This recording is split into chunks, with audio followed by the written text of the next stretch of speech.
Teacher कह रहे हैं कि हमें सुविधाएं दो, हमारी 30 EL कर दो, हमारा हाफ CL कर दो, उसके बाद में लागू कर दो। अध्यापक जब वो टैबलेट को खोलता है तो 1 घंटे तो घूमता रहता है। कहीं कहीं ये प्रॉब्लम है, उसका सिग्नल की समस्या कर रहे हैं और हैंग कर जा रहा है पूरा। अब आजकल बरसात में पूरा पानी भरा हुआ है, नदियां पूरे, सड़क टूट गई है, आदमी कैसे पहुंचेगा स्कूल तक। नमस्कार, श्रेष्ठ यूपी देख रहे हैं आप। मैं हूं आपके साथ हर्ष भारद्वाज। यूपी में एजुकेशन सिस्टम को दुरुस्त करने की कवायद में लागू की गई शिक्षकों की डिजिटल हाजिरी जी का जंजाल बन गई है। जहां 6 लाख से ज्यादा शिक्षक सरकार के फैसले से खफा हैं, तो वहीं सरकार अपने पक्ष पर डट गई है। ऐसे में शिक्षकों के विरोध के बीच विपक्षी दलों ने डिजिटल हाजिरी के मसले को लेकर कई बातें की हैं, साथ ही साथ उसे सियासी रंग भी दे दिया है।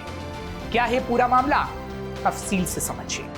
यूपी में सरकार और सरकारी शिक्षकों के बीच डिजिटल हाजिरी पर ऐसा घमासान मचा है कि यूपी में बड़े स्तर पर लगभग हर एक जिले, हर एक तहसील के सरकारी स्कूलों में एक चीज बेहद कॉमन होती जा रही है। वो है एक काली पट्टी, जिसे बांधकर शिक्षक सरकार के खिलाफ अपनी आवाज बुलंद कर रहे हैं और सरकार की डिजिटल हाजिरी की व्यवस्था को बेतुका करार दे रहे हैं। मगर सरकार भी पीछे हटने के मूड में बिल्कुल भी नहीं है और ऐसे में शिक्षकों की सैलरी रोकने की प्लानिंग भी हो रही है और वो शिक्षक इस दायरे में आ रहे हैं जो डिजिटल हाजिरी दर्ज नहीं करा रहे हैं। ऐसे में चौतरफा बढ़ते विरोध के बीच शिक्षक डिजिटल हाजिरी का विरोध क्यों कर रहे हैं, वो आपको बताएंगे। उससे पहले आपको डिजिटल हाजिरी की पूरी व्यवस्था समझा देते हैं। दरअसल प्रदेश में बेहतर शिक्षा व्यवस्था के लिए शिक्षकों की जवाबदेही तय हो सके, इसलिए बेसिक शिक्षा विभाग ने सभी बेसिक स्कूलों में 2-2 टैबलेट उपलब्ध करवाए हैं, जिनके जरिए शिक्षकों को स्कूल खुलने के 15 मिनट पहले और बंद होने के 15 मिनट के अंदर प्रेरणा ऐप पर डिजिटल अटेंडेंस यानी कि डिजिटल हाजिरी दर्ज करवानी होगी। मतलब अगर स्कूल सुबह 8 बजे शुरू होगा तो सुबह 7:30 से 7:45 के बीच टैबलेट पर फोटो खींचकर शिक्षक को अपनी अपलोड करनी होगी। और ये डिजिटल हाजिरी का सरकार की ओर से तय ऐप प्रेरणा ऐप पर एक वक्त भी तय किया जा चुका है, क्योंकि प्रेरणा ऐप तय समय के लिए संबंधित शिक्षक के पोस्टिंग स्कूल, मतलब जहां वो शिक्षक कार्यरत है, उस संबंधित स्कूल परिसर में ही हाजिरी के लिए प्रेरणा ऐप इनेबल होगा। साथ ही साथ शिक्षकों को स्कूल आने के साथ साथ स्कूल से जाते वक्त भी हाजिरी दर्ज करानी होगी। जैसे अगर स्कूल की छुट्टी का समय दोपहर 2 बजे है तो स्कूल बंद होने के एक निश्चित समय अंतराल, मतलब 2:15 से 2:30 के बीच प्रेरणा ऐप खोलेगा। शिक्षक को फिर अपनी फोटो अपलोड करनी होगी, तभी हाजिरी पूरी मानी जाएगी। ऐसे में अगर कोई एरर आता है या फिर शिक्षक किसी और कारण अपनी हाजिरी दर्ज नहीं करा पाते हैं तो उन्हें 30 मिनट का ग्रेस पीरियड दिया जाएगा, जिसके भीतर शिक्षकों को अपनी आपत्ति दर्ज कराकर ग्रेस पीरियड के अंदर अपनी हाजिरी दर्ज कराने का मौका उपलब्ध कराया जाएगा।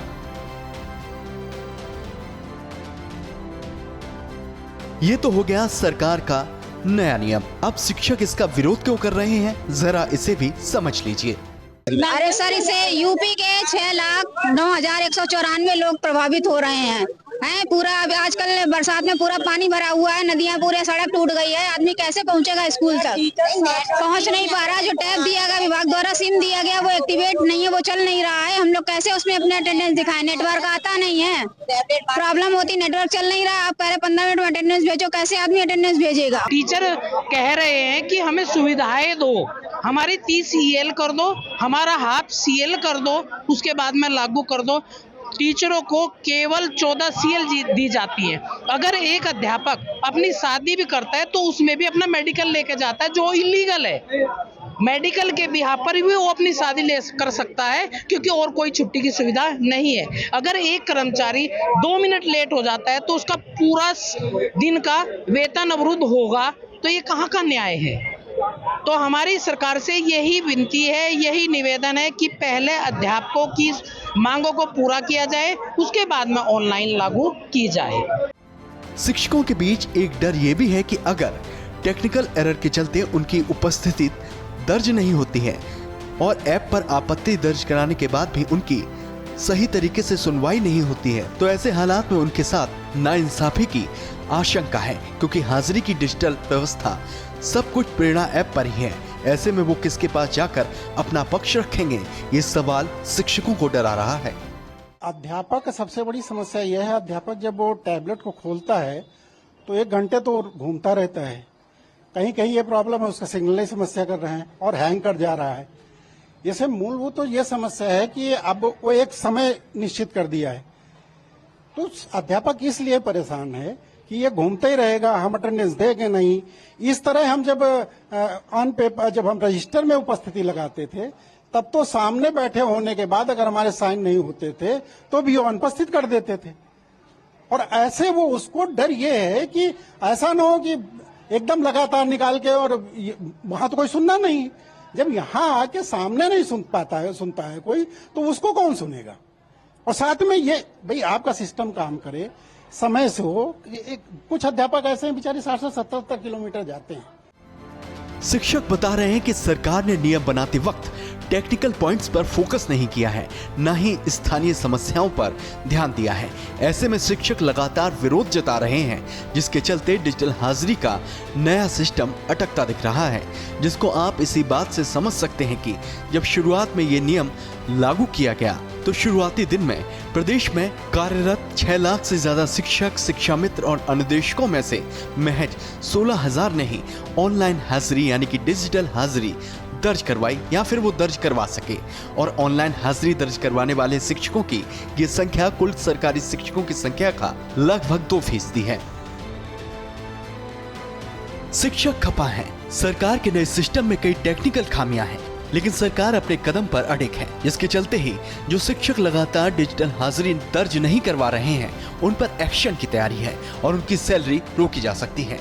दरअसल शिक्षकों पर लेट लतीफ ही स्कूल में बच्चों को ठीक से नहीं पढ़ाने और स्कूल में अक्सर अनुपस्थित होने के आरोप लगते आए हैं, जिसके चलते सरकार पूरी तरह से सिस्टम को ऑनलाइन करना चाहती है।